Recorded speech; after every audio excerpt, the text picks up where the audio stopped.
Salam and afakir, peace and love. I'm going to read page 29 from the Philosophy and Opinions of Marcus Garvey, also known as Africa for the Africans. Traitors.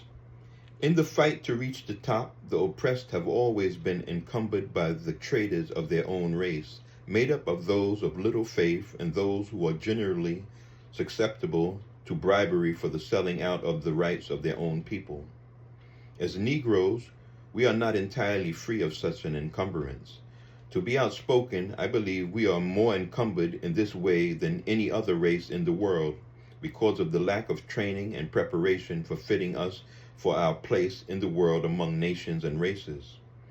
The traitor of other races is generally confined to the mediocre or irresponsible individual.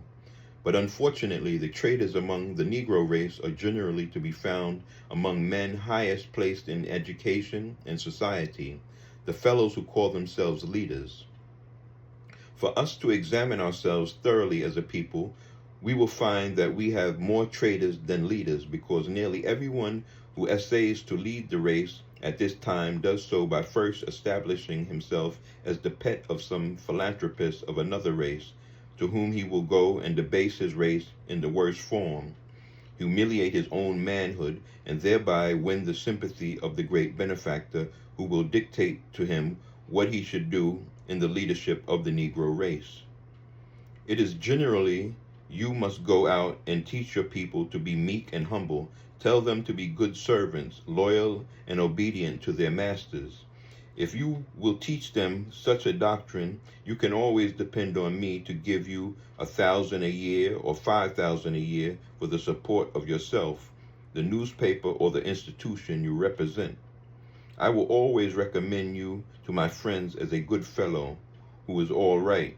With this advice and prospect of patronage, the average Negro leader goes out to lead the unfortunate mass. These leaders tell us how good Mr. So-and-so is, how many good friends we have in the opposite race, and that if we leave everything to them, all will work out well. This is the kind of leadership we have been having for the last 50 years. It is nothing else but treachery and treason of the worst kind. The man who will compromise the attitude of his country is a traitor. And even so, the man who will compromise the rights of his race can be classified in no other way than that of a traitor also.